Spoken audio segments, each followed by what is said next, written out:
If Amazon had a perfect system, then you wouldn't need a killer team to protect your brand sales from unauthorized sellers. In this video, what I'm going to talk to you about are how to protect your brand sales after you've monitored them, after you've already removed up to 80% of the infringing sellers, and now you've made complaints and Amazon still has not removed the remaining unauthorized sellers of your products.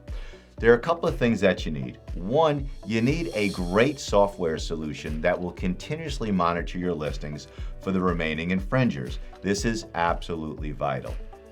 Second, you need a system in place to resubmit those intellectual property right complaints that you've already submitted. Sometimes you need to simply respond to Amazon's request for more information. Other times you need to reevaluate what you sent into Amazon and how you can buttress it or further support it to finally persuade Amazon to remove the infringing sellers. Third, you need to have a system in place to address the sellers that Amazon is seemingly protecting from your complaints.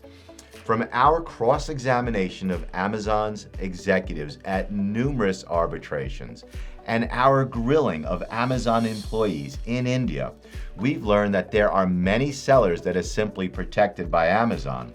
Also, you're going to notice that Amazon itself, Amazon Retail, will often stay on your listing selling infringing products.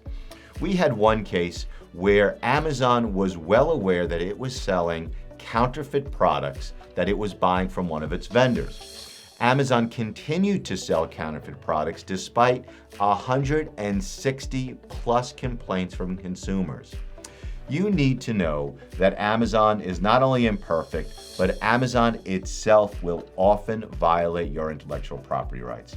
If you would like me and my team to evaluate your brand's products, identify who is selling infringing products, and also provide you with a list of ideas on how you can better protect your brand, contact us for a free consultation to discuss how we can better protect your brand.